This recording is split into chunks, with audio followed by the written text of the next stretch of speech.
جو حصہ اللہ کا ہے وہ روح ہے، جو حصہ اپنا ہے وہ عمل ہے، اور جو کیڑوں کا ہے وہ جسم ہے۔ کسی کی اصلیت کا سامنے آ جانا بھی اللہ تعالیٰ کی بہت بڑی نعمت ہے۔ صرف ہاتھ ہی نہیں، الفاظ بھی سہارا بنتے ہیں۔ جہاں ہاتھ نہ پکڑ سکیں وہاں لفظوں سے تھام لیا کریں۔ جس ڈاکٹر کی فیس ایک مزدور ادا نہ کر سکتا ہو، وہ ڈاکٹر مسیحا تو کیا انسان کہلانے کے لائق بھی نہیں ہے۔ صبر ایمان کی بنیاد ہے، اخلاق انسان کی خوبصورتی ہے، سچائی قرآن کی زبان ہے، عاجزی کامیابی کی کنجی ہے، دعا مومن کا ہتھیار ہے۔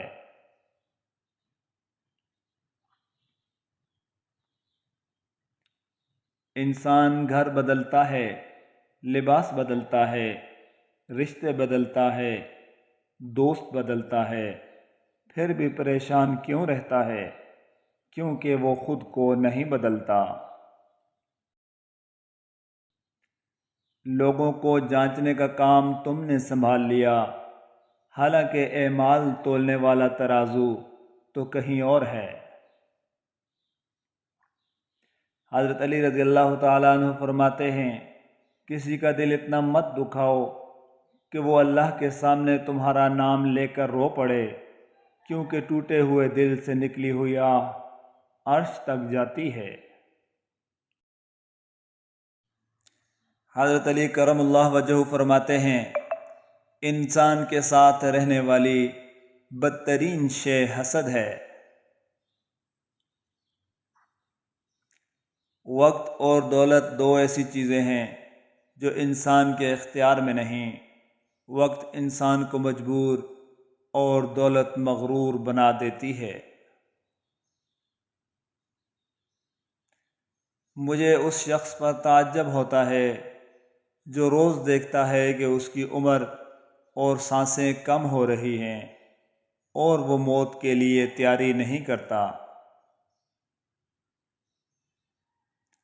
وقت کا جواب ہمارے جواب سے ہمیشہ بہتر ہوتا ہے، اور وقت صرف اس وقت جواب دیتا ہے جب ہم کسی کی زیادتی کا جواب دینے کے بجائے صبر سے کام لیتے ہیں۔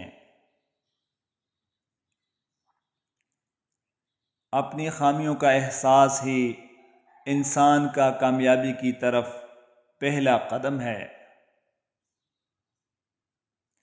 مخصوص لمحات بار بار تو لوٹ کر نہیں آتے، اس لیے اس وقت میں اس احساس کو پوری طرح جی لینا چاہیے جو احساس خوشی اور سکون عطا کرتا ہے۔ ہمارے دنیا کے مسائل اتنے زیادہ نہیں ہیں جتنے طنز، سوال، دل دکھانے والے تبصرے ہیں۔